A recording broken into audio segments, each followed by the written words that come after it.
юу гэж ойлгох вэ гэхээр жишээ нь эдийн засгийн салбарууд дээр авч үзээд банк санхүү даатгалын салбар дээр.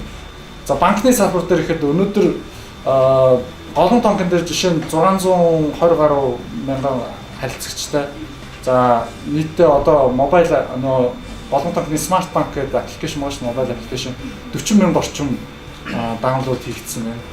Тэгээд тэр 40 мянга даунлоод хийгдээд 10 мянган идэвхтэй хэрэглэгч байна гэж. Тэгэхээр тэр 10 мянган хүн банкны салбар дээр ирэхээ болчихж байна. Тэгэхээр тэнд ажиллаж байгаа тейлерийн цаг хугацаанаас хэмж өгч, үйлдэлүүдийг хэмж өгч, нөгөө эргээд банк талдаа маш их хэмжээний хэмнэлт гарч ирж байгаа хөө. Тэгээ нөгөө хүмүүс 10 мянган хүн ирэхээ болохоор тэр хэмжээгээр бас үйлчлэгээний чанарч ч гэсэн сайжирч харагдана. Эргээд банкны брендийн хувьд төсөлтүүлсэн гэл. Ингээд банк санхүүгийн салбар дээр бол жишээ нь ингэж илэрч байна. За дараа нь аялал жуулчлалын салбар дээр. Аялал жуулчлалын салбар дээр бол хамгийн ихний нэгдүгээр зүйл бол жишээ нь гаднаас аялал жуулчлал орж ирэхдээ бол нэг цөөх хэдэн сайтууд байгаа шүү дээ. Expedia, TripAdvisor те. Цөөх хэдэн Orbitz тэгээд хэдхэн сайтуудаар дамжаад нөгөө нэг одоо зочлуудлынхаа reservation хийдэг те. Энэ системд одоо орсон нийт зочлуудлуудыг ингээд харахаар хэдэн том зочлуудлууд нь орцлоо, жижигүүд нь ороо.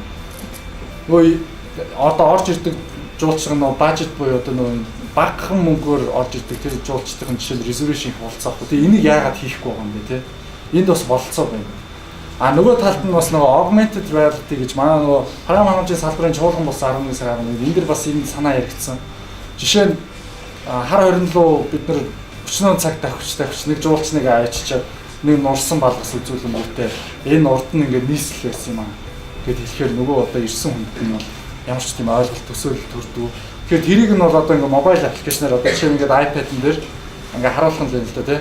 Ингээд дүрсийг ингээд харуулах яг хуучин ингээд байснараа тэгэл ингээд наан ингээд хүн одоо яваад тухайн бүх одоо хувцсамраа өмсчихсэн барилга байшин яг тухайн үеийнхээ одоо гоё хийцтэйгээр ингэж харлаа тий.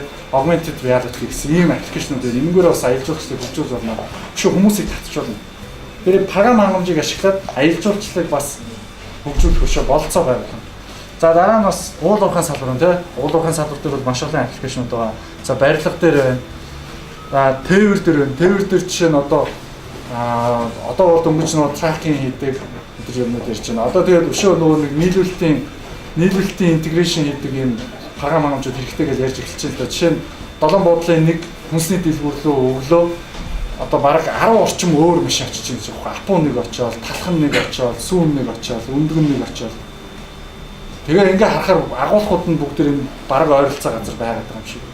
Тэгээ бүгд 10 машин тустай. Тэгэл тэндээс ахуулаад нийгмийн асуудал үүсчихэд замын төвчрлээ. Нөгөө талдаа компаниуд хүртэл тэнд алдагдал хийж байна. Энийний донд интеграшн хийх болцсон бас програм хангамжийн салбар. За дараа нь эрчим хүч байна. За бөөний болон жижиглэнгийн худалдаа дээр бол харьцангуй орчихсон байгаа. Жишээ нь одоо бүх супермаркетууд дээр бүгдэн дээр нь тосын програм хангамж орчихсон байж байна тийм. Тэгээ эндээсээ л одоо ингээд эдийн засгийн хурцсуур болгож ашиглаад байгаа юм л да. Тэгэхээр яг энэ утгаараа эдийн засгийн салбаруудаас нь хараад эндээс яаж энэ салбарт ажиллаж байгаа энэ гол одоо мөнгө бий болчихсон энэ салбаруудаас яаж програм хангамжийг ашиглаад эдний бизнесийг илүү дэмжиж болох вэ гэдэг талаар толгойгоо ажилуулад тэр дээр шинэ санаа олоод явуул энд бол болцоонууд байгаа гэж байна. За дараа нь тэр түрүү ярьсан яг дэлхийн зах зээлд авах болцоо дээр бол consumer market дээр мобайл аппликейшнаар ингэ авах болцоо байгаа. За одоо тэгээ ингэ ярихаар яг хөрөнгө оруулалтаа санхүүжилтийн асуудал байгаа. За ерөнхийдөө яг санхүүжилт гэдэг ихэд харах хэрэгтэй. Хөрөнгө оруулалт гэдэг бол урт хугацаанд оруулж байгаа, эрсдэлтэй бизнес ч оруулж байгаа.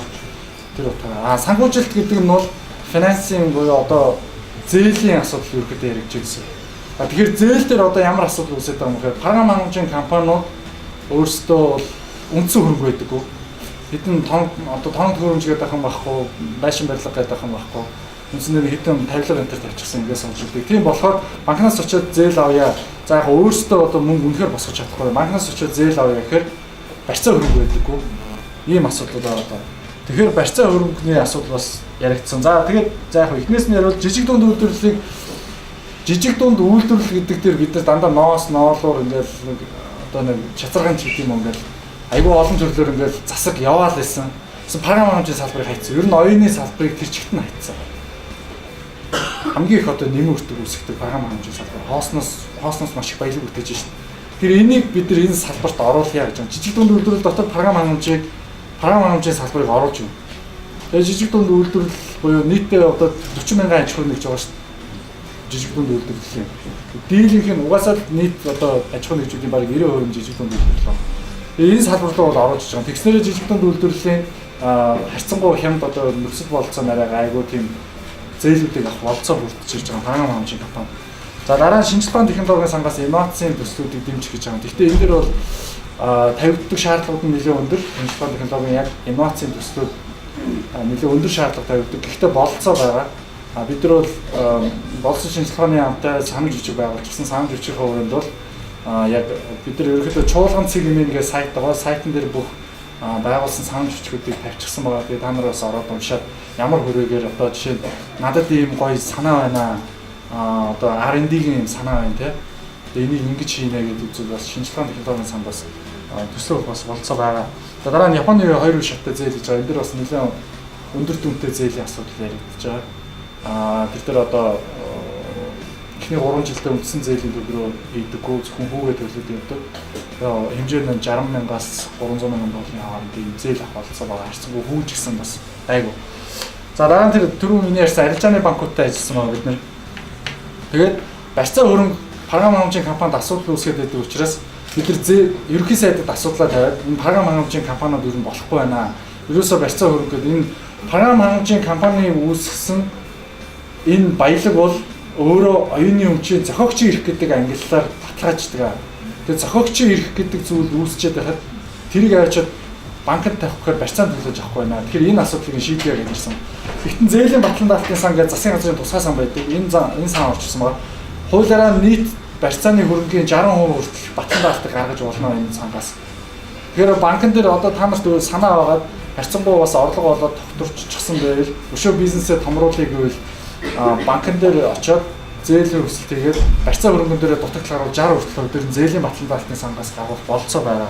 За тэгээд бид нартай санамж бичиг байгуулсан 2 банк байгаа. Төрийн банк, Капитал банк 2 зохиогчийн эрхийг нь үнэлээд барьцаалъя гэж одоо санамж бичиг байгуулсан байна. Тэгэхээр ухаандаа зохиогчийн эрхийг үнэлээд яагаад ингэж үнэлж байгаа бас банкнд итгэл үнэмшил үүсгэх ёстой.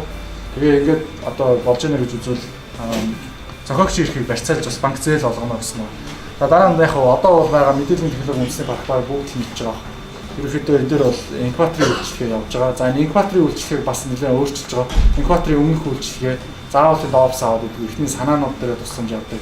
Дараа нь инкубаторын үйлчлэгээ буюу яг тэндээ очиод офсанд байрлаад интернет тэнд байдаг одоо бүхэл фасилити буюу одоо тэнд байгаа зүйлсийг хэрэглээд инкубатороос төгссөн хойноо бас дараагийн үйлчлэгүүдийг аваад идэх ийм бас болцоонууд байгаа. Санхүүжилт гэсэн. За нөгөө талд хөрөнгө оруулалт гэж байгаа.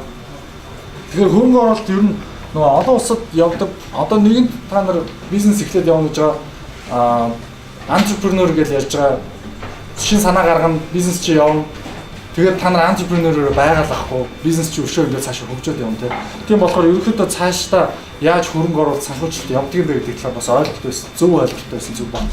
Тэгэхээр ерөнхийдөө олон улсууд гэдэг жишгээр бол эхний 5 жилдээ хөрөнгө оруулалтын хэлбэрүүд нь дийлэнхтэй шүү. Гэхдээ энэ дотор бол янз бүрийн кейсүүд байгаа тийм. Гэр бүлээсээ мөнгө босгодог өөрийнхөө бизнес. Дараа нь angel investors буюу одоо нөгөө нэг одоо мөнгөтэй болчихсон ерөөхдөө гоё санаа байл мөнгө олчихдаг юм Монголд ч гэсэн ийм хүмүүс үүсчихсэн байгаа тийм. Ийм усудаас мөнгө болно. Эсвэл crowd гэж юм. Crowd гэж юу хэлээд байгаа вэ гэхээр жишээ нь Wikipedia юм тийм. Гоё нийгмийг хамарсан, нийгмийн асуудлыг хамарсан юм санаа олчихсон. Тэр дээр олон нийтээс мөнгө босгох юм бас хэлбэр байгаа тийм. Эхний 5 жилдээ ингэж явж байгаа. Дараагийн 5 жил 5-аас 10 дахь жил дээр болоод ирэхээр нөө venture capital-ууд орж ирдэг. Venture capital гэдэг бол бизнес мөнгө оруулдаг, тэгээ бас гаргадаг. Ерөнхийдөө нэг дийлийнх нь 5 жилийн хугацаатай хөрөнгө оруулаад гаргадаг.